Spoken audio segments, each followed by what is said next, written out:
мақсаты ұлттық құндылықтардың маңыздылығын контексттермен үндестіру, екінші автор бейнесінің шығармадағы белгілі бір оқиғадағы көрінісін анықтау. Енді балалар, біз осы уақытқа дейін 190 бойы қазақтың қанышы деген бөлімі бойынша біз Қаныш Сәтпаевтың жалпы ғұмырнамалық деректерімен таныс боламыз. Біз өткен сабақтарымызда қандай бөлімдермен таныс болған болармыз?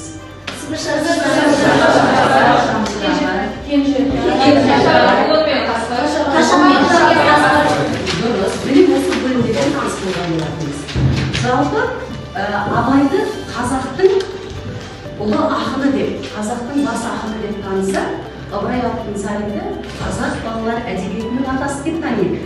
Ал енді Қаныш Сәтпаевты қазақ романының атасы деп танимыз. Қазақтан тұңғыш шыққан инженер, геолог. Таныс болыңыздар, бірінші тапсырмаларда галереяға саяхат, екінші тапсырмаларда құндылықтар спектрі, үшінші тапсырмада жүйрік ой әдісі бойынша тапсырма орындайтын боламыз. Ендеше, әуелі біз бүгінгі сабағымыздың тақырыбын жете түсініп берейік. Қаныш Сәтпаевтың роман эссесіндегі ұлытау жотасын карта бойынша кім түсініп береді? Талғат келе қой, Айдос келе қой. Ұлытау жезқазғаннан 25 километр қашықтықта орналасқан. Қазақстанның қай қандай орталығында? Орталық Қазақстанда. Орталық Қазақстанда. Жезқазғаннан 25 километр солтүстік батысқа қарай 25 километр қашықтықта орналасқан. Жезқазғандағы Ұлытау ауданында Кен мыс кен орны бар. Ол біздің заманымыздан бұрын 6000-5000 жылдар бұрын сақтар өндірген, кен өндірген мыс балықтар. Бәрекелді, жақсы. Жездің атасы деп қалаға сондай атау берген екен. Жезқазған символы өткен тақырыптарды пысықтау мақсатында галереяға саяхат деген суреттер көріп отырсыңдар ма? Осыған бір саяхат жасап көрейік. Әр топ бөлініп суреттердің тұсына тұрып, осы суреттегі кейіпкерлерден танысып, келесі сұрақтарға жауап беруіміз керек. Ал кім жауап бере алады? Қайсыңды айтсыңдар? Сағат келмей кететін болса, онда Тұрғанбек өзің жауап бересің. Қаныш Сәтпаев роман эссесі қандай бөлімнен тұрады? Қаныш Сәтпаевтың роман эссесі 3 бөлімнен тұрады. Біріншісі Баянауыл аясында, екіншісі Сібір шамшырағы, үшіншісі Ұлытау жотасында. Бәрекелді жауап. Қарышқа балалар. Келесі. Кен факультетінде қандай мамандар әзірленген? Кен факультетінде түрлі мамандар әзірленген. Геология, кен қазу және геология және инженерия. Өте дұрыс. Ол кезеңдерде кен факультетінде 3 мамандықты әзірленген екен. Енді суретте кімдер бейнеленген?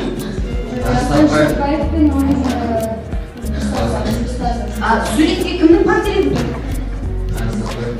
Қаныш Сәтпаев бейнеленген, оның шын есімі Абдулғани болады, ағасының аты Абдулғазиз, екеуіне ұқсас келеді. Оның анасы Қаныштай деп еркеленген, одан кейін орыс жазуына араласқаннан кейін құжатқа Қаныш деп есептеліп кеткен. Жарайды, жауабы өте дұрыс. Қаныш Сәтпаев романының эссесінің авторы кім? Яғни бұл эссенің авторы қазақтың атақты жазушысы Бөкей Сәрсеков. Бөкей Сәрсеков, бәрекелді. Келесі, Балнұр.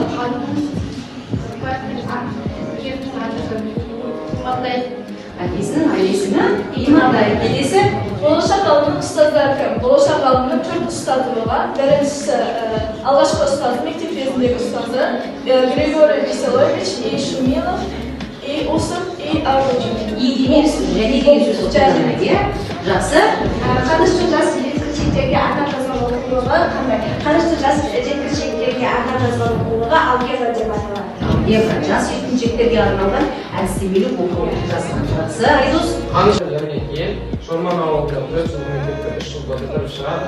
Одан кейін Ақкелін мектебін бітіріп шығады. Одан кейін 2 жылда Орыс қазақ училищесін мерзімінен бұрын бітіріп шығады. Одан кейін Томскідегі технология университетінің кен факультетін. Бәрекелді, жауабы өте дұрыс.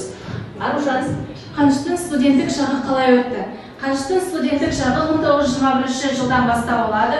Ол ең алғаш институт аудиториясына кіргенде емтихан тапсырады. емтиханда Шумиловты өзінің математикалық ерекшеліктерімен оны таң қалдырады.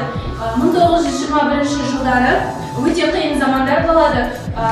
Сол жылдары Қанышпен бірге қатар оқыған Иван Иванович Блоктың жазбаларына сәйкес келетін болса, қиындықтар өте көп болды, бірақ біз оқуды тастамадық және де қандай қиындық болмасын оларға төтеп бердік деп жазылады. Жақсы, өте жауап қанағаттанар. Келесі. Қаныштың туған өлкесін ата. Нешінші жылы дүниеге келді. Қаныш Сәтбаев Баянауыл ауданында, Павлодар облысында 17 сәуір 1899 жылы дүниеге келген. Жарайсың, өте тамаша. Қаныш Сәтбаев мектептегі ұстазының есімін атады. Григорий Васильевич Терентьев. Бұл яғни Қаныштың алғашқы ұстазы. Қаныштың ұстаздарының есімі кім? Яғни Қаныш Сәтбаев ең әуелі Ақкелін мектебінен білім алып сол жерден бастау орында. Ол жердегі ұстаздың есімі Григорий Васильевич Терентьев. Әрі қарай ол университетте бірнеше білімді тұлғалардан білім алады. Яғни олардың есімін атайтын болсақ, Шумилов, Касо және де Хаков деген секілді ғұламалардан білім алады. Жарайсың, келесі. Қаныш Сәтбаев ғылымның қандай салалары бойынша зерттеу жүргізген. Ол геология, география, минералогия, инженерия және де металлургия. Жарайсың. Келесі аяғым. Қаныш мектепті бітірген соң қандай оқу орнына түскен? Қаныш ең әуелі ауыл молдасынан білімін алған, одан кейін Ақкелін мектебінде оқыған, сосын 4 жылдық мектепті бітірген 3 жылда. Одан кейін Павлодардағы 2 жылдық мектепте, оны бітіргеннен кейін Сібірдегі тех институтына болған. Томск қаласындағы тех институтына. Жақсы. Оқуға құштарлығы мол болған және де адам бойына келмеген зерттеулерді зерттеген. Бәрекелді. Ерекше қабілетімен дамыған еді. Қаныш Сәтбаевтың анасының есімі ата деген Алима. Жақсы. Алима бұл атады. Жақсы отыра қойды. Жақсы жауап бердіңдер.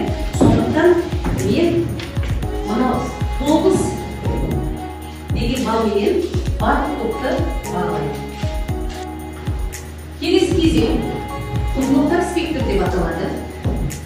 Құндылық спектр тапсырмасы бойынша адалдық тобына сіздер Қаныш Сәтбаевтың ұлттық мінезін топтастырасыздар. Сіздер тақтаға орындасаңыздар да болады. Екінші тапсырмада екінші топқа мына кестеге әдеби шығармадағы кейіпкерлердің жаратушылардың өміріндегі құндылық қасиеттерін жазасыздар. Үшінші топқа әдебиетшілер, сіздер мына кестенің ішінде романдағы тарихи тұлғаларды тізбектеп жазып, және Қаныштың қандай байланысы бар екенін анықтап жазасыздар.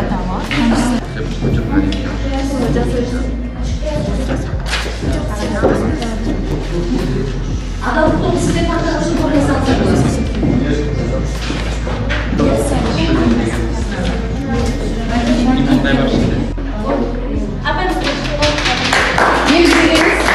Ендеше адалдық тобына сөздің кезегін бере берейік. Білімде құштар жан болған әдебиетші, қоғам қайраткері, академик, басшы, ғалым, армандарына жеткен жас жеткіншек, профессор, биолог, инженер, ғалым, минералогия ғылымдарының докторы, математик, білімде құштар жан. Және де оны апай бір ақпарат қосып кетсем, оны жалпы тек қана орыс тілінде емес, араб. Келесі, әдебиетшілер сіздер болсаңыздар, тапсырманы орындаңыздар.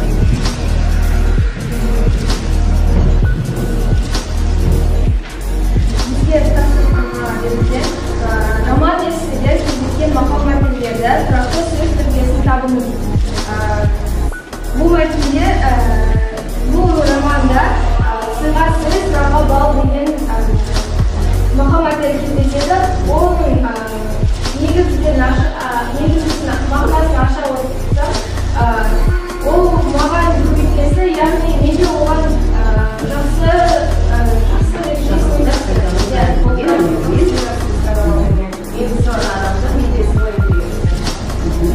Қай бөлімде айтылған? Сібір шамшыр. Нешінші бетте болады?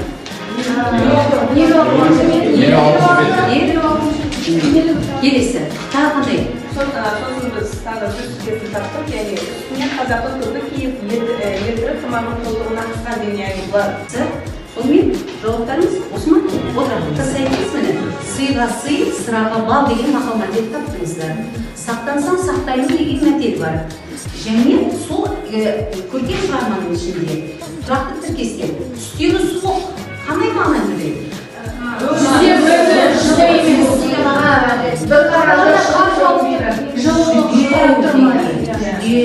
де қандай мағына береді? Яғни бір көрген кезде суық қарай қаталы. Жақсы. Ірге бөлмей деген сөз бар. Қозы көш жер деген сөз таптыңыздар.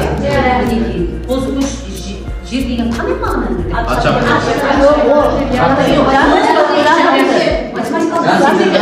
Алыс жер ма ат шаптырым жер ол алыс деген мағына береді. Түсінді ғой, иә?